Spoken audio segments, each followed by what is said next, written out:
a new device with a battery that lasts 20 months. And our bots just Clippy reincarnated. And finally, a delivery drone that will make Jason blush. All that and a whole lot more on Tech News Today. This is Twit. Bandwidth for Tech News Today is provided by CashFly at CACHEFLY.com.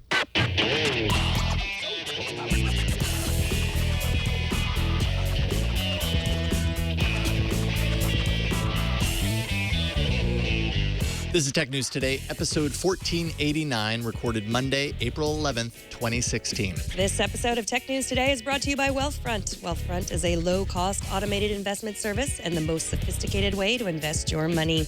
Whether you've got millions or you're just starting out, visit wealthfront.com/TNT and sign up to get your free personalized investment portfolio. That's wealthfront.com/TNT. And by ZipRecruiter. Are you hiring? With ZipRecruiter.com, you can post to 100-plus job sites, including social networks, all with a single click. Screen, rate, and hire the right candidates fast. Try ZipRecruiter with a free 4-day trial now at ZipRecruiter.com/TNT.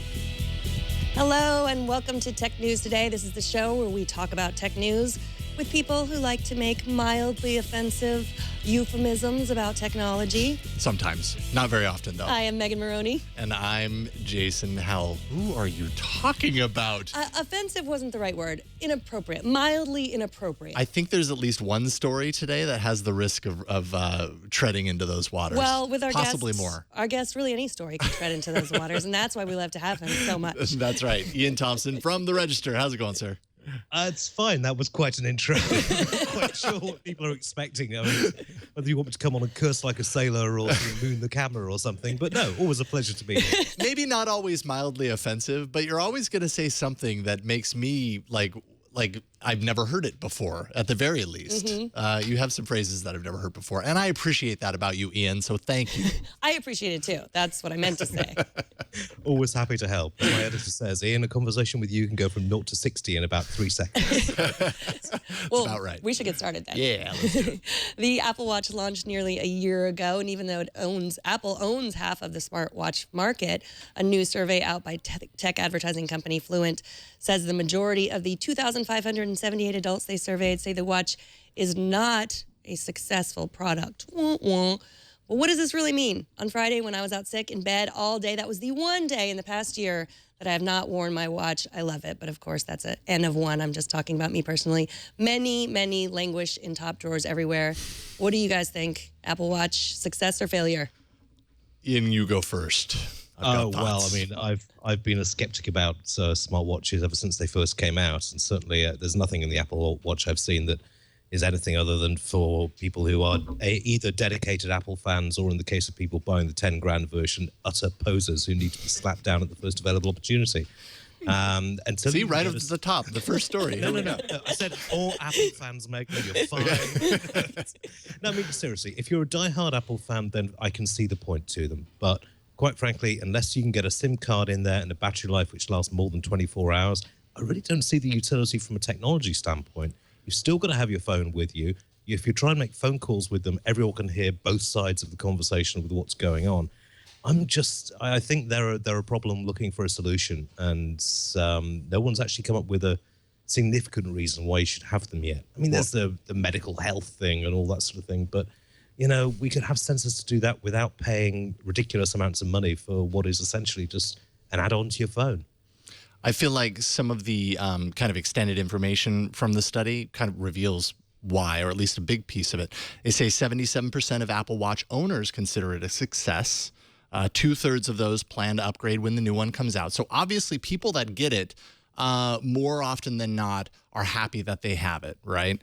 The Risley Research Group actually published its own study that shows that owners have a high satisfaction rating of the Apple Watch. So what we're seeing time and time again is if you've been convinced to get one, and that says a couple of things possibly about you, that you're open to kind of new, cutting edge technology, let's say, that you like Apple products and you're willing to kind of put your money, into Apple products if there is a new one or whatever.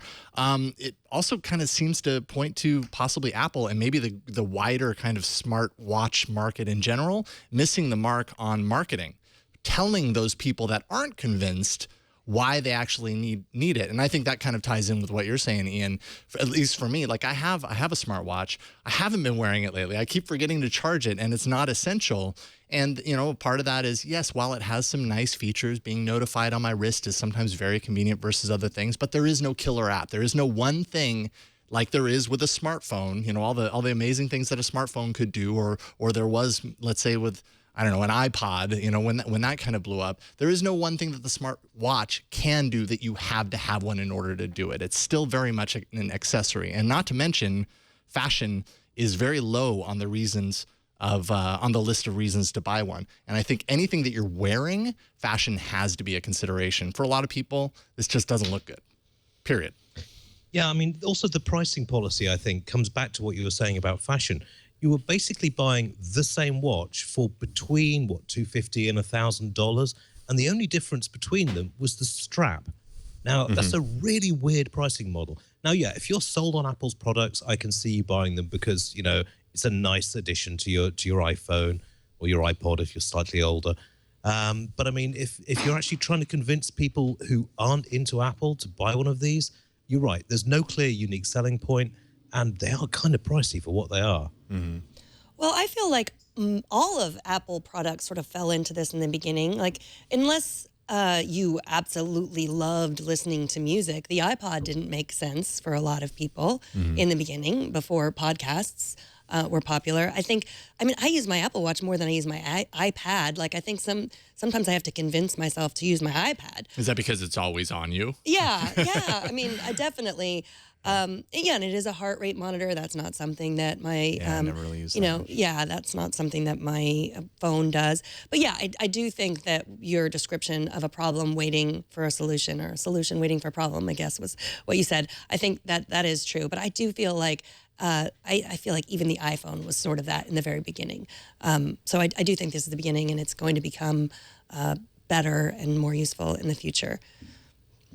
Yeah, I mean, possibly. I mean, the iPod did solve a fundamental problem, which was up until that point, there had been MP3 players, but they were all uniformly lousy. And I used to have two or three of them, and I know that of which I speak. Oh, man, some of them were horrible. I know. I mean, the big blue one, I forget who it was by, but the user interface was dire. And Apple got a music player which looked good, easy to use. The original version of iTunes was fantastic. So that all tied in nicely. Similarly with the iPhone, it was a bit of a dog in hardware terms, but the user interface was fantastic. It looked very pretty. And eventually they got the hardware sorted out so that it was comparable with other phones. But with the smartwatch, Megan, is there a particular app that you find yourself using again and again? Or is it just, you have a broad range of solutions on your wrist now? Well, that's the thing. I think it's selling it as something where you can get all these apps. That was a mistake. And because besides the workout and the activity app, there's not an app that I use. It's notifications and it's activity. So yes, there are smartwatches. I mean, maybe this is a good comparison to the iPod, because there are a lot of smartwatches that were doing both of these things before, but this one is prettier and nicer and works, with all my Apple products. So maybe that was the same thing with your MP3 player. It didn't necessarily work with iTunes. It wasn't as pretty. It didn't work as well. And then you got the iPod made it, it did the same things as these other MP3 players, but not as good, and does it better. So yeah, I think there's not a killer app for it that I love. I mean, there's, I can't even respond to email messages. I guess text messages, I do respond on my wrist to those because it's just quick replies, and that's nice. So that would be the killer app for me. Okay. Yeah, it just, as I say, I mean, it's a lovely piece of design. The UI is very good, and as Apple UIs generally are. But it needs something more. It needs something to actually get people to think, I must have this because. And I mean, I've tried out pretty much every Android smartwatch out there, and the user interface is never great. Some of them are ugly as sin. I mean, the LG one, my wife calls a woman repeller, but some of the designs are pretty bad. Dire, utterly huge, dire. Chunky, bulky, and I think that's really going to turn a lot of people away. Is just, for a lot of people, it's convincing them that technology is something that should be worn, and I think for a lot of people, just that thought is of a world that they have never expected to go down. You know what I mean? And that's a big hurdle right out of the gate. So who knows? Maybe this is a good starting point for Apple and for the platform in general, and maybe their second rev is going to blow us away with something new. Who knows? A rounded screen. I don't know. All right. So I know Jeff Bezos, Amazon CEO, tweeted a few weeks back that he would be revealing the newest addition to the Kindle lineup. Last week, but you snooze and you lose. That didn't happen. In this case, you snooze and a Chinese e-commerce site accidentally leaks your product for you on its product page ahead of schedule. It's now taken down, of course, but apparently it'll be called the Kindle Oasis, and Amazon has changed the design from previous iterations. The Oasis has a large bezel on one side, of course, depending on how you're holding it, right or left side. It's ideal for holding the device one-handed without blocking the screen. There are page turn buttons built into the front of that bezel too. It'll have a 300 pixel per inch screen, same as the Kindle Voyage, along with 60% more LEDs inside for improved backlight performance, supposedly 20% lighter than previous models. And here's the big differentiator, a rechargeable battery case for the device that allows for 20 months of standby time on full charge. 20 months. This is crazy. But still not as long as my books that have a hardcover. But dang close. I mean, really, 20 months. You've lost interest in your book after 20 months. Good point. Who are they marketing this at? Is it people who are lost on a desert island with no power chargers who desperately need something to read for the 20 months it takes for them to be picked up and rescued? It does seem like an insanely long period of time to have as a battery life. You think, I mean, we're always complaining about battery life on our products. The smartphone, you've got to recharge every day or so, smartwatch every day. But 20 months? Surely they could have saved some of the battery from there, cut down the weight even more, and put more features in there. It defies belief. Well, so it's just to clarify, it's 20 months if you've got the battery case as well as the Kindle. So the Kindle has its own battery. The battery case has extra battery. If you've got them plugged in together, or if you've got them kind of connected and you aren't plugged into charge capability, power in the wall or whatever, it's going to use the case battery before it uses the Kindle battery. So, it's, hey, I will always take more battery. If they're willing to throw more battery in there, hallelujah, because that's what I'm always asking for. I think as far as portable devices are concerned, that's one of my number one complaints is that battery never lasts as long as it should. And with Kindle, obviously it's different technology that's happening here. You're not running an LCD screen. All of the, all of this overhead is taken away because of kind of the e-ink screen technology and everything. So it allows for a longer battery life. I just wish we could see this in so many other things. Mm-hmm. But do we think this is for real? Like it was on the Japanese Kindle, Amazon. Yeah, KindleOasis.com is owned by Amazon apparently. So one could assume, who knows, maybe they've bought up Kindle, insert word here, across the board just to protect themselves. But that's about as much as we have to go on, as well as kind of confirming a lot of things that people were expecting out of it. One thing that's missing, which is strange because it would be called the Oasis if this is true, is it's missing any sort of water resistance or water protection, which is a highly requested feature for Kindles because, people take their books to the beach. They want to take their Kindle to the beach or poolside or whatever and know that it'll be protected. So. Yeah, I mean, my wife uses hers in the bath for just, and it's just... There you go. It's a very old Kindle, so it doesn't matter if she drops it that much, but she would be terribly hurt if she did. But yeah, I mean, Amazon have made a very good business out of doing these long-lasting ebook readers in a way that a lot of people, have had problems with in the past. So it does look like a very interesting product. As I say, I think the Chinese distributor might be getting a couple of angry phone calls, but if it is all legit, it's surprisingly common how these things leak out just with third-party suppliers getting the dates slightly wrong. Yep. Right. So it was on the official Chinese Amazon site, but then got taken down. Is that? It was the site. Third party, wasn't it? Yeah, it was a third party e-commerce site. What was the name of it? I forgot to write that down. But yes, it was not. I can tell you for sure, it was not the official Amazon site. It was Tmall. But it's supposed to come out next week, so we'll know. Yeah, well, which is weird because Bezos actually went to Twitter a couple of weeks ago and said, next week, big Kindle news coming. And wow, I guess you shouldn't say things like that if you don't actually know, because here we are a couple of weeks later. So whatever. Well, bad news for all of those 2,700 Tesla Model X owners of vehicles manufactured before March 26th, 2016, the company has issued a recall. There's an issue with the locking hinge that lets the third row of seats fold forward. The company warns that the hinge could fail in an accident. They will replace the seats, but they say don't have anyone sit back there until you have it replaced, or at least don't let anyone sit back there that you like. Yeah, I wouldn't sit back That's there. an interesting take on that, Megan. Yeah. You chauffeur around a few people who you might like to slip into the back seat Right. sometime. Sit in the back seat of my Tesla. Oh, there's a hedgehog in the road. Screech! But it's unfortunate. It does seem like the Model X is suffering some real teething problems. I mean, we had the problems with the doors about a year ago, then another set of problems there. And it's any version 1.1 of a product is going to be tricky. But having this many things coming up, I think it is starting to make people think, well, is this the one lemon that he's put out, of late? It's a very advanced car. It's very futuristic, but it does seem to be having a run of bad luck. I mean, the launch event was a disaster. They do have these recurring mechanical problems, and admittingly, they're fixing them free of charge, which does, placate people up to a point. But it's a very expensive car to be having so many things going wrong with it. Yeah, it is a manufacturing defect. It's not part of the design, and actually, it's not their part either. It was a third party that sourced the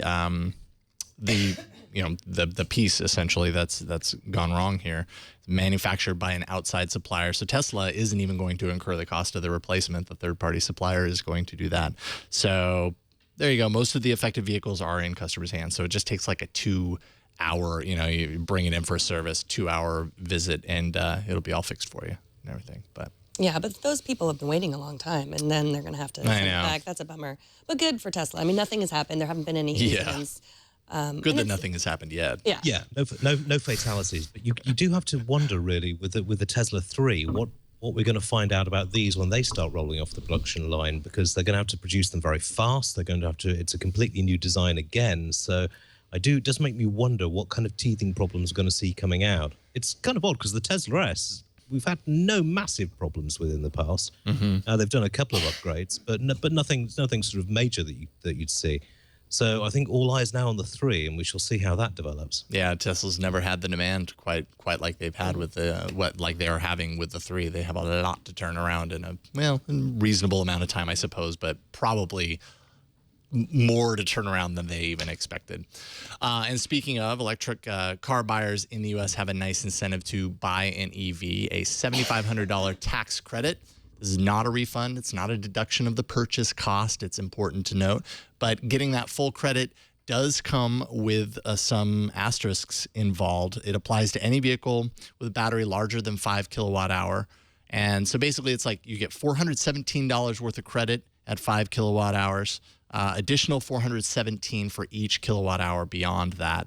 And some plug-in hybrids are actually also eligible. But kind of the trick here is that automakers have a limited number of these that they can actually give out before it starts to kind of peel back and expire. 200,000 full tax credits to award. Once that's reached, the credit cuts in half for 2 more quarters, and then it cuts in another half for 2 more quarters. And at that point, it's kind of canceled entirely. So to kind of put that into perspective, Tesla Model 3, as we were just talking about, has over 300,000 pre-orders right now. Some of those early pre-orders are probably eligible for the full credit. Some of them will get half and some are not going to get any. So right there, bam, wiped out. Yeah, I mean, when you're talking about taxes, it's, it's like we make ourselves feel better, but it's really just off of your taxes. It's a long time before you see that money. It'd be so much better if you just kind of got that money. Yes. Or you could take it off the purchase price, but it is what it is. I'll take whatever I can get. What do you think, Iain? Yeah, I mean, tax incentives are a very good way to get new technology started, and the electric car tax incentive is a very good system indeed. But as you say, they've now, I think the last figures I saw was 331,000 Tesla 3s being booked in. So nearly half of those aren't going to get the full tax credit that they're expecting. And it all depends, I think, on when they take delivery of the vehicle itself and pay the final amount. I mean, honestly, anything to get more electric cars on the road and more charging stations built up is fine, because the idea that in the 21st century we're still burning an immensely valuable a thing like hydrocarbons just to get power to put our foot down and go around corners fairly fast is frankly laughable. The very first electric cars appeared around about the same time as the first petrol cars. but they just didn't have as good a source of electricity or a source of energy. So it's been a long time coming, and I don't know. We're pretty good up in the Bay Area, but if you go down to sort of Shanghai or Beijing, they desperately need electronic cars because air pollution levels are so dire, and that's a problem which we're seeing repeated around the world. No kidding. Yeah, and as long as we're talking about Tesla again, a lot of people in the chat room are pointing out that many cars get recalls. Absolutely, I get a recall for my Toyota minivan all the time. And of course, the reason why we're talking about Tesla is because, well, personally speaking, I won't speak for you, but I am jealous. I would like a Tesla, and I can't have one, so I will make fun of them. And the end. Yes, I too would dearly love a Tesla, but really can't justify the cost at the moment. It's also buying any new car, you lose about a third of the value when you drive it off the lot. Although I think with Teslas, their value is holding up fairly well. So, yeah, it could be interesting. And yes, everyone has product recalls. And also we saw with the rash of stories about Teslas going on fire.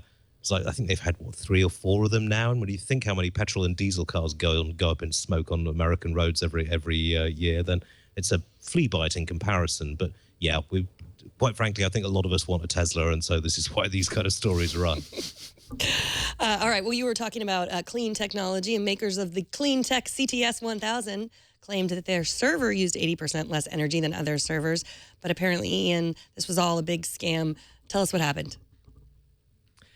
Yeah, this was a really interesting case. It was a company who was presumably seeking to cash in on the green tech revolution. And they were touting a server which they said would save you 80% of power and storage costs in your standard data center. And they released this sales material comparing it to what they called similar servers from HP, IBM, and various other manufacturers. They forgot to mention a couple of things. It was a 32-bit server run on the 64-bit server, so very little use in an advanced data center. And one of the guys who was bringing in investors, a guy called Ken Paxton, who's now the Attorney General of Texas, brought in about $840,000 in investors' cash and didn't tell the potential investors that he was getting money for bringing in these shareholders. So he now has the SEC after him, and the SEC is also going after the CEO. One of the board directors who was in on the scam has actually handed back the money and the shares and appears to be getting off with a slap on the wrist. So yeah, interesting times for the Texas Attorney General. It's going to be interesting if you're the top lawmaker of a state, how you can then swing, well, I didn't really know that I was doing anything wrong, so there's no really need to prosecute me, is there? So, yeah, a rather skeezy little affair, but the company's still going. I gave them a call today to try and get a statement and got an answer phone, but they're now repositioning themselves as a data security company. So a bit of pivoting going on there to get rid of the bad name, I think. But not as, I don't know if I'd trust them with my information at this point. No. I mean, it's, okay, strictly a personal view, not the registers, but any company that gets involved with this kind of thing, you've got to treat them with a sort of fairly long barge pole and check them out very, very carefully before you get involved. It's under new management now. It's, the company has paid $200,000 to the SEC to make the complaint go away. But I think there is such a choice of hardware vendors out there that you really shouldn't need to risk something like this unless the benefits are there. And in this case, it doesn't seem like they were. And finally, in the world of consumer camera technology, who could forget Lytro's efforts from a few years back? In 2012, we saw the company's first generation of pocket-sized cameras. They could do something very different using light field technology, which basically allows a person to take a picture, to go in after the fact, and use Lytro's software to kind of refocus the image after the fact. The camera captured the light field, that is the intensity of light in an image, as well as the direction of those light rays in space. Super kind of sci-fi stuff, and very interesting technology. It seemed a little gimmicky in consumer hands, I would say, and they kind of put it into some phones and all that kind of stuff. Neat, but not necessarily essential in its early form. So what did Lytro do then? Well, they turned to Hollywood. Today, Lytro announced the Lytro Cinema. It's a camera targeted at TV and film professionals. It captures 755 raw megapixel 40K resolution at 300 frames per second. And that adds up to 400 gigs of data every second of footage, which is crazy. By taking its tech to the cinema world, it enables filmmakers to, they say, eliminate the green screen for good. And this is really interesting. So it's called depth screen. Essentially what it means is they're analyzing the shot with every frame, right? If you're in this mode specifically, it makes objects at certain depths of the footage transparent, essentially. So you can say beyond this point, of depth, everything behind that should be transparent. So you don't necessarily need a green screen behind you to key out. It's literally eliminating the stuff that is behind you. Wow. Which is just kind of blows my mind. They also have a high bandwidth mode that allows for you to like reconstruct things like shutter, frame rate, all that kind of stuff. You can use motion blur as a tool, and it's not baked in, so you can kind of you can enact your own actual motion blur based on all the information that they gather with every single frame. Really cool application of this technology. I've always wondered kind of what Lytro leads to, because I thought it was neat, but I didn't feel like I needed it in my phone. Like refocusing after the fact just seemed like power that I didn't necessarily need in my picture taking abilities, but it was cool nonetheless. This seems perfect. Like, this actually makes a lot of sense to me. What do you guys think? Well, it does, but it's also incredibly expensive. It is. We're talking, what, $125,000 just to rent it? Yeah. I mean, can you imagine being the stagehand who spills the producer's coffee over the thing and is then being hung, drawn, and quartered by the accounts department? You'll never work in this town again. Quite literally, much, yes. It's difficult to do that with broken fingers, but yeah. No, I mean, it's an amazing piece of technology, and if it works even half as well as the company is saying, then it's going to be really good. The problem is you've then got to get a generation of Hollywood and other sort of filmmakers to actually learn how to use it to its best degree. So I've got a nasty feeling we might be seeing some horrible special effects with the first couple of iterations. Right. But once people actually learn how to do it, learn how to hack around within its systems, then I think we could be seeing something really rather special. But it does come with a really, really hefty price tag. That it does. I think we could put you right in between us, and we could just get rid of the TV and everything, and it would just seem like you were right here. Huh? I think that would be Everything worth behind it. Here, You would have to get a very expensive now. camera into the register offices, and I couldn't guarantee its safety. Okay. Some of the things go down here, but no. Expensive, and we'd be renting it for $125,000. They claim that it's the highest resolution video sensor. So I mean, there's that. I mean, in the Hollywood pursuit of bigger, better, faster, all this kind of stuff, maybe this, that has this going for it. So, But we're not getting this in our phones anytime soon. well, I don't know. Lytro, I don't know if that's a good, I mean, not this, not Lytro Cinema, probably. But I do wonder if Lytro's kind of given up on the kind of portable consumer facing aspect of what they're doing. Probably not in the long term, but it really seems like they've figured, because they also actually introduced at the end of last year something called Emerge, which is like cinematic VR, using Lytro for like VR purposes for cinema as well. So it seems like they've realized, or they're kind of realizing that maybe Hollywood and big budget filmmaking is the way for them to make a lot of money. And I guess time will tell as far as that's concerned. But. Yeah, I mean, it'll bring in a certain amount of cash, but as the technology advances, we get better processors, more storage, faster run times. I can see this being consumer phones within 5-10 years without, it's something, if you can teach consumers how to use it and they get to love it, that could be a real killer selling point for a phone. Yeah. Mm-hmm. Well, after the break, we have got lots and lots of bots. But first, let's take a minute to thank the sponsor of this episode, a bot that can help you invest. It's called Wealthfront, and it's not just a bot. You can work with a real person, too. You know you need to invest your money, but unless you have a background in finance, it often feels like you're doing it all wrong. And even if you do have a background in finance, maybe you'd rather be doing something else with your free time. You should try Wealthfront. Traditional advisors charge huge fees, between 1% and 3% of what they manage. With Wealthfront, you pay 0.25% a year. That's 25 basis points, 0 commissions, and no hidden fees. So that's less than $5 a month to invest a $30,000 account. There are no additional charges for any of Wealthfront's services. With Wealthfront's new portfolio review, you can see if your portfolio is at risk. You can find out how diversified your investments are, what you're losing to fees. You can even minimize your taxes. You can get started investing today with as little as $500. It only takes a few minutes to sign up at wealthfront.com, and it goes right to work. Starts monitoring your portfolio around the clock and taking action as soon as an opportunity arises. Wealthfront is transparent and accessible. You can view and track all your accounts in one place. And now Wealthfront can track both your Wealthfront and your non-Wealthfront bank and brokerage accounts that they will provide in a summary of all of your assets. You can also see every trade that Wealthfront makes on your behalf in your dashboard on your desktop or with their mobile app. Wealthfront's process is based on Nobel Prize-winning academic research and the best investment practices out there. Now, we've heard from a lot of you that have used Wealthfront, and you love how you can diversify your portfolio. You can buy stocks from in-demand companies, like a lot of the companies that we talk about, Apple, Amazon, Facebook, all commission-free. Wealthfront manages over $2.6 billion in client assets, and it's growing rapidly every day. So what are you waiting for? Invest in your future today with Wealthfront. Visit wealthfront.com/TNT to sign up and get your free personalized investment portfolio. You'll see the customized allocation they recommend for your profile. And just for Twit listeners, if you sign up to invest, Wealthfront will manage your first $15,000 entirely free of charge, and that's for life.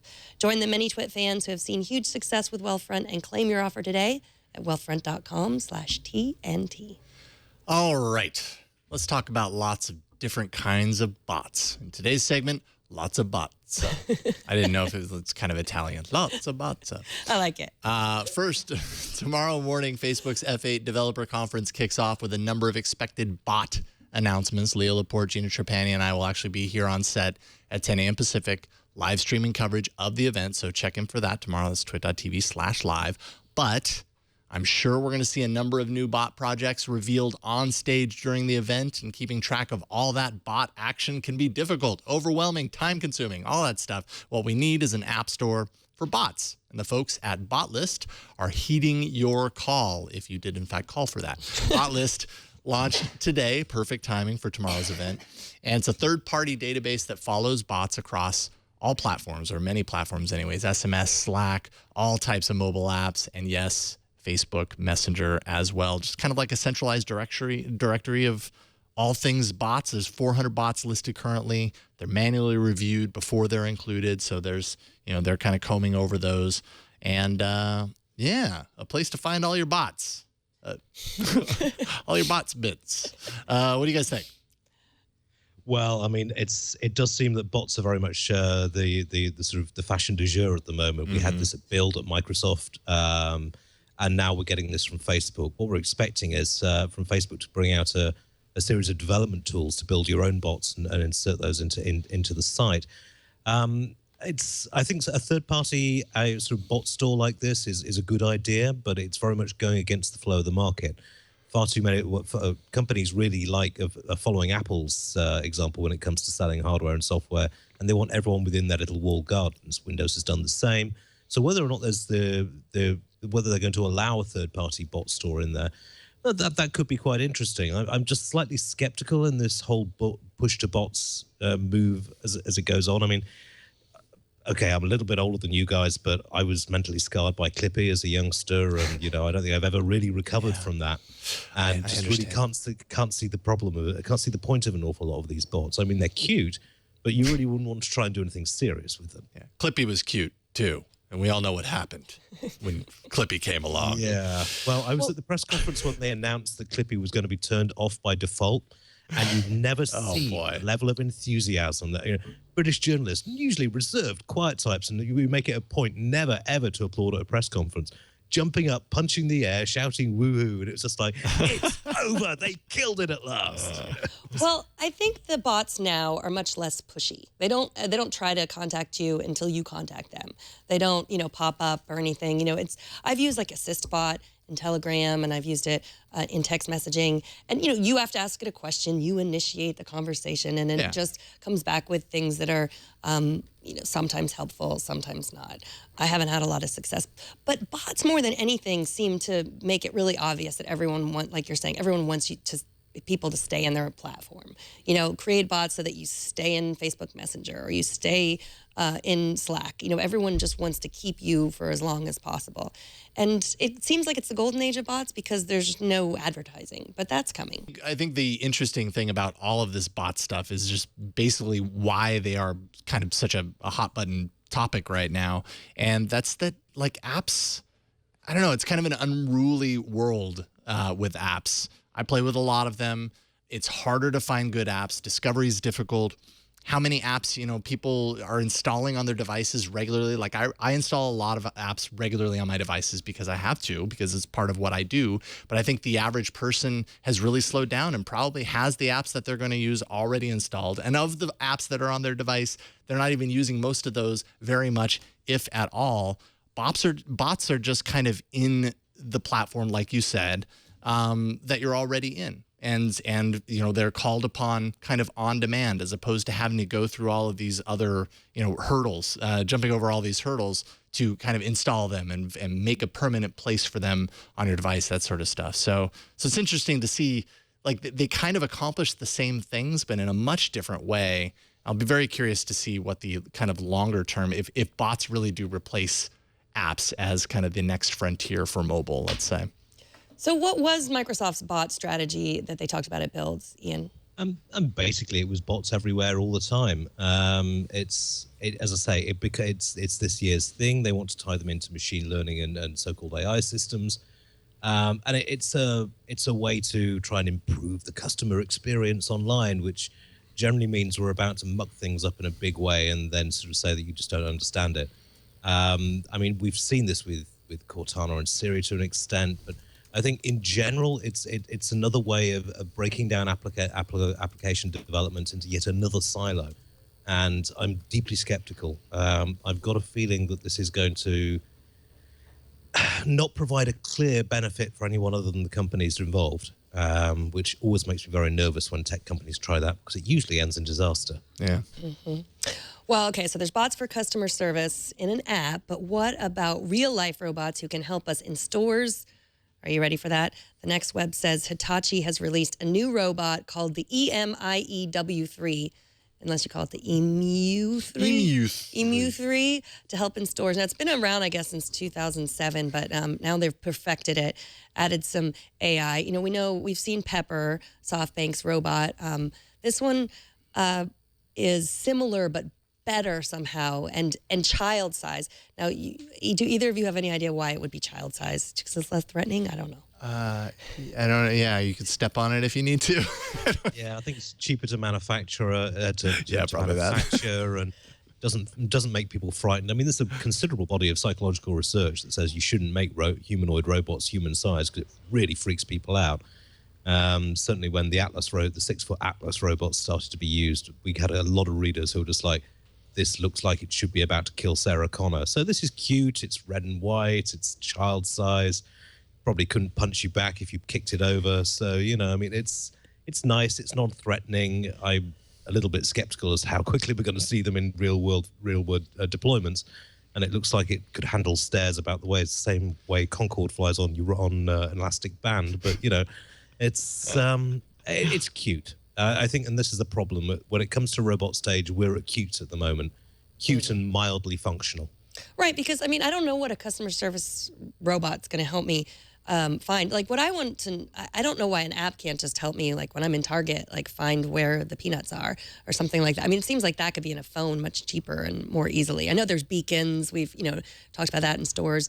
But, I mean, is a robot going to recommend a book if I'm in a bookstore? I don't know what it's going to do. A robot might take you where you need to go. Right, maybe? But I want, like, couldn't an app do that? Like, I suppose so. Yeah, sometimes, I've tried that, and sometimes that works. Sometimes it doesn't work out. So you really want to follow? Well, I mean, I'm not saying that I want to follow this robot, although I would love the opportunity to follow this robot. Anywhere. I would follow this robot through a store. Sure, I'd do that.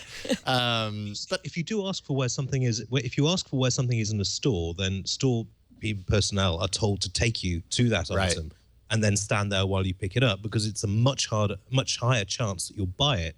So that maybe isn't a use for this robot. The robot sort of stands there and is like, is there anything else I can help you with? Isn't that blue one pretty? That sort of thing. Trying to encourage people to buy that way. Yeah, that's what I want. I want a recommendation engine in my customer service robot. I really think the blue would look good on you. I think you should get that blouse.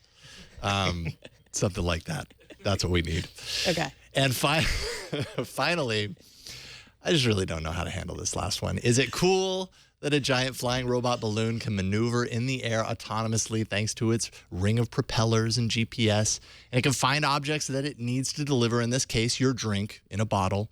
And it swoops down to said object and picks it up? Yes, that's cool. It's how it picks up that bottle that's I don't know. It's kind of hard to watch for some reason. It quite literally lowers itself down onto the object and slides it into its receptacle, kind of like pushing an Audi belly button inward. And then when it flies over to you, it expels the bottle directly into your hand. And by the way, this is what audio listeners get when they ask us to describe what we see in video. So you asked for it, everyone. Now, I'm not sure how widespread the Festo delivery drone will be. I'm not sure I want to ever meet one either. This is one robot I don't think I ever need to meet. I think if it met like the Hyperloop, that would be awesome. Like if that could deliver people, it could suck me up into its balloon and deliver me somewhere. That would be wonderful. This is so weird. I have to say, I watched that and was just like paging Dr. Freud, courtesy phone, please. It's rather unnerving and sort of was sort of a cross between something deeply pervy and something out of the Aliens films. The only thing I would say, after having watched the video a couple of times, that thing looks like it would last about 5 seconds outside a very large building. I mean, if you actually took it outside, large blimps are a really good idea in a lot of circumstances, but they don't deal with wind well. And particularly in this country, they don't deal with people with pellet guns well. So I think if they actually did try and use that outside, it would either get shot down or get blown into the side of a building and deflate rapidly. And if you're using that inside, you need a lot of space. That thing's big. Yeah. It's huge. Yeah. And it has to be to provide the lift. Yeah. But I mean, it's like, oh, great. It can hand me a bottle of water. It's like, well, guess what? I've got legs, 2 hands. Pretty much sure I've got that one sorted myself. Thanks. I mean, look at that. I'm sorry. It's just. Yeah. It's weird. We should thank Tech Insider, which is basically filled with stories like this every day. And it's just why I love it so much. There's something neat about it when it's flying. It's just, I don't like how it picks up bottles and gives them to you. I don't like that.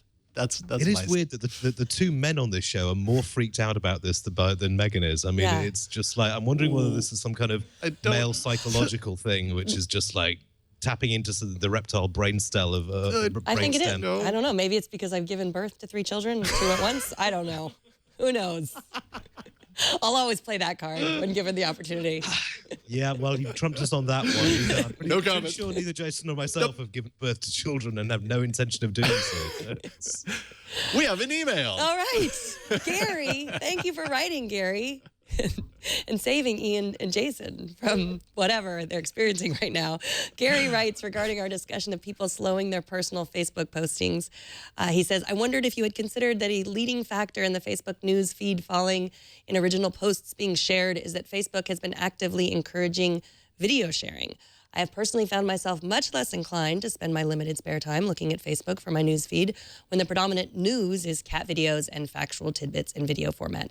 If my friends are not sharing original content, I am also less likely to share my original content to contribute to the news feed. I would estimate that my time spent looking at Facebook in the evening before I switch the lights out has been reduced from daily 10 minutes plus to once or twice a week because I'm almost certain to have videos to sift through before I even see an interesting post shared by a friend. Thank you, Gary, for writing. I wish that my Facebook perusing was limited to that because I feel like I spend a lot of time. But I do agree that there are a lot of cat videos. But if you don't look at them, I think that Facebook shows them to you less. Yeah, but so how do you not look at them? You've already looked at them. Well, if you scroll through, like Facebook knows if you stop, it knows if you play, it knows if you turn the sound on. It's really smart like that. It knows all those things. Yes. So if you're susceptible to cat videos, maybe what it is you're trying to wean yourself off the cat videos. Yeah. And you just can't help it because there it is in your feed and you have to watch. Don't do that. But no, I would agree. Like, yes, definitely since video has come along, I feel like more of the feed is about randomness, and I doubt that a lot of those cat videos and those meme videos and everything were ever uploaded by any of your friends. They were reshared and reshared and reshared from some initial company, let's say, that is, that is making money off the fact that they're putting their videos on Facebook and they have a vested interest to do that. And that's, I think, the kind of the bigger problem is that Facebook has gone in some ways from being this hyper personal kind of sharing, what we're all up to sharing, but also news and also memes, and it kind of dilutes what a lot of people maybe got into Facebook in the first place for, and it makes it harder to find that kind of stuff, and that lowers your engagement. I know, I feel the same way, totally. Yeah. I mean, this has been a persistent problem with Facebook's algorithm, and it's one of the things that you will never get a Facebook exec to give you a straight answer to as to why it automatically defaults to top stories rather than newest posts, which newest posts, if you wanted a pure feed from all your friends, incredibly difficult to get. In fact, in some cases, impossible to get. So I think you're right, Jason. I think it's clustering around what it thinks you want to see, which is both stupid from an engagement point of view, but also kind of dangerous because you get people who only converse with people who think the way they do, and that reinforces behavior. And before you know it, you're voting for, I'm not going to mention the person's name, but, think, sort of comb over and you'll know who I'm talking about. Sorry, I'm sure it's the best hair everywhere in the world. But I mean, all that, and Twitter is talking about doing the same thing. And I think it's incredibly dangerous. Some of us just want a raw news feed that they can pull stuff out of. And it's a little bit unhealthy, I think, to go down this route of just showing people what you think they want to see. Yeah, I've never used Facebook for news. A lot of people do. Yeah, I guess so. But yeah, it's never been what I've used it for. But I mean, do you find in your feed that people are sharing fewer personal things? Yeah. We get a fair amount of stuff. I mean, it's, as a journalist, then a couple of years ago, I mean, Google News for some sites was contributing half their traffic, which meant that if a story appeared on Google News, they had to write something about it in order to get those hits. But I mean, that's increasingly less so these days. Facebook is teaming up with media organizations to push certain stories. I think that's going to turn around and bite the media companies that get into bed with it very hard on the backside. I think it's much better just to get a raw feed and let people find stuff that they like, but that makes it harder to sell advertising around it. So, it's commercial pressures versus what people want, really. Sure. In the end, it's all about money. Coming up, you think you're sending a smiley, but depending on the platform, it's being seen as something completely different. But first, let's take a minute to thank the sponsor of this episode, and that is ZipRecruiter. If you're hiring, if you need to know where to post your job, to find the best candidates wherever they happen to be, it's difficult. Posting jobs in one place isn't enough to find quality candidates. It turns out the internet is a huge, huge place. Putting all your eggs in one basket can lead to you hiring a chicken instead of a beast. But you know how it is. Submitting your job to all of those baskets is incredibly time consuming. It's important. After all, how are you going to find that beast for that coveted position? But you don't have the time to submit to all those awesome places. If you're also running the other facets of your business, managing your own team of beasts, all of that. So if you want to find the perfect hire, you need to post your job on all the top job sites in one swoop. And now you can with ZipRecruiter.com. You can post to 100 plus job sites, including social media networks like Facebook and Twitter, all with a single click. Make it super easy for you. Find candidates in any city or industry nationwide. You just post once and watch your candidate just kind of roll into the ZipRecruiter's easy-to-use interface. There's no juggling emails, no calls to your office. You can also do things like quickly screen your candidates. You can rate them, hire the right person fast. They make the whole process super easy. You can find out today why ZipRecruiter has been used by over 800,000 businesses. ZipRecruiter will make you beastly. Right now, you can try ZipRecruiter for free by going to ZipRecruiter.com/TNT. Check it out for yourself. That's ZipRecruiter.com/TNT. And we thank ZipRecruiter for their support of Tech News Today. All right, TNT's fan of the day is Kimberly Lightning Martin, who posted this picture on Facebook holding a video episode of TNT nicely in that tiny rectangular box that comprises the Apple Watch. Of course, the orientation of the video kind of means that she would have to hold her hand out like she was punching someone in order to watch it. And that could get tiring, if not a little violent. So I don't know how that works for you. But hey, whatever works, I suppose. Kimberly, we will not judge. Show us how you watch or listen to TNT. Just record a video or take a picture of yourself or your setup. Post it on Instagram, Google+, Twitter, or Facebook, and use the hashtag HowIWatchTNT, and we'll find it. That's the killer app, apparently, for the Apple Watch. Yes, the one that lets you'll you watch your videos like this. Yes. Yeah, I mean, I do admire her dedication to using her smartwatch on that front. But, Really? I mean, that's kind of eye strain level. You're much better, really. Watch it on your phone, watch it on your monitor. This is what we do. You know, my hunch is that was a Screenshot. prove you can do it sort of thing. Yeah. See, I can do it. Yeah. I don't do it, but I can. It could have just been a screenshot. Yeah, as it well. could have been a screenshot. You know. Either that's or someone's walking around like that. Can't quite twist it. I guess at that point, maybe do the whole on your wrist thing. You know how some people wear their watch like right here. All right. Well, speaking of miscommunication and Yes. symbols and signs, emoji were supposed to allow us to bridge the language gap, but it appears to make everything so much more confusing, especially if you're on different platforms. The Verge pointed us to a recent study from the University of Minnesota attempting to prove the significant potential for miscommunication, both for individual emoji renderings and for different emoji renderings across platforms. So, for example, the grimace emoji gets misinterpreted in all kinds of different ways. So that's the grimace that's emoji the grimace. right there. Some people think it's positive. Some people think it's negative. Yeah, because sometimes, I can see the confusion. That doesn't seem to be distinctly one or the other. It's kind of like it's not tilted up like a smile would be, but it could be kind of like a hee hee hee hee or something, and like hee hee. Yeah, I feel like when I get a grimace emoji, I know exactly what it means. Really, but you see it as from other people on your same platform, right? Yes. I don't ever speak to anyone besides you on any other platform. Yeah, I know. I'm your only Android friend. I understand. Well, me and Ian. Actually. Yeah, you and Ian are the only people I ever communicate with on Android. No, but yeah, either on the same platform or different platforms. I mean, the Google grimace emoji is a smile with closed eyes. They're all pretty smiley except for the Apple one. And the Apple one scores pretty well. It scores in the negative versus the positive of Microsoft, Samsung, LG, and Google. I said it on All About Android. I'll say it here. There is such a thing as the emoji divide. It does exist. It is real. And we need to get ahead of this before it spirals out of control. Right. I mean, before you didn't get, I don't know, now you have the middle finger emoji. But for months, I was sending you the middle finger, and you would come to work smiling and thinking I wasn't angry with you. I was and like, how? You were telling me there was one of something. What were you telling me there was one of? I don't get it. Yeah, and that's why I use Bitmoji, which is just tells everything. Like, there's my Bitmoji, and that cannot be misinterpreted. I don't think. Plus, it looks like me and things I would say. Oh, hell no. Okay, you do use these? I do use them. I don't. I just no. I'm not judging. I've never seen them. Never seen. Maybe I started using them when you were on vacation, actually, and then the Bitmoji phase did go when you come into popularity when you were on vacation, and actually, Anthony tells me Bitmojis are over, and so I missed the Bitmoji boat. Were you on that boat, Ian?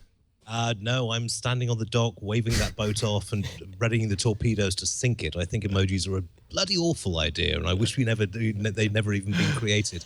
I'm aware this isn't a popular opinion, but I use these things called words. They're really good for explaining what you mean, and, it's like occasionally I'll do the smiley face on its side symbol because I'm old-fashioned. Yeah, me too. I gather emojis are this year's thing, and they're going to be around for an awful lot of time longer, but the sheer variance of expressions across the different platforms does make me wonder, it's the potential for miscommunication is huge.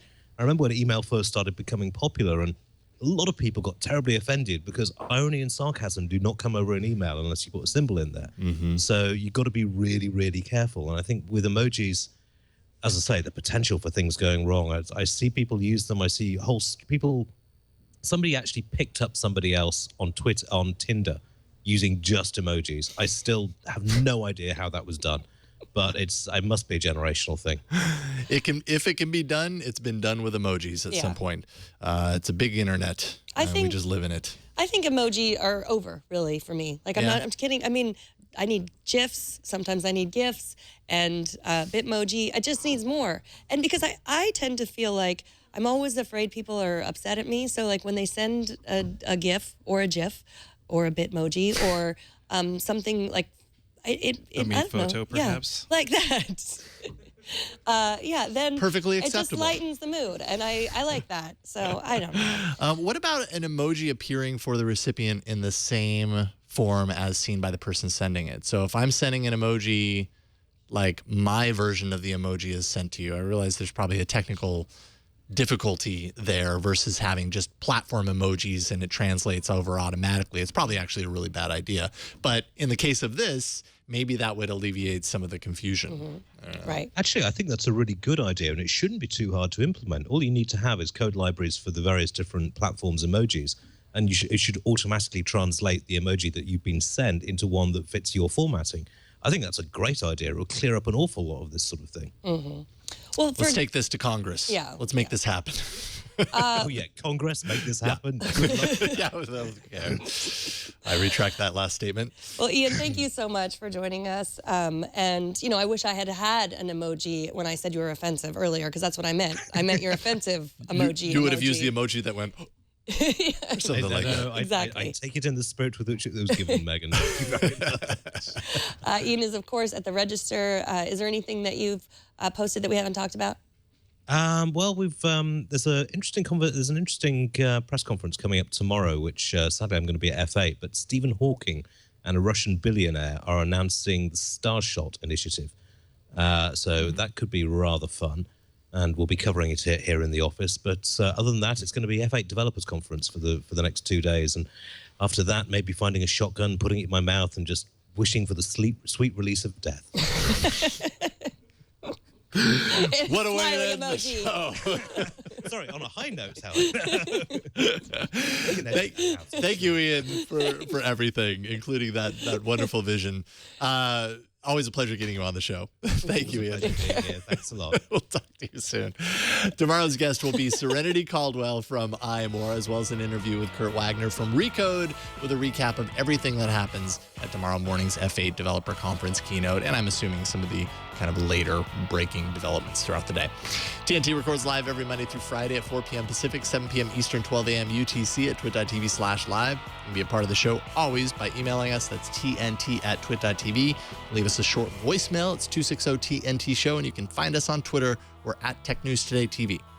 And get our show first if you can't watch live by subscribing at twit.tv/TNT. You can get our newsletter at twit.tv/newsletter.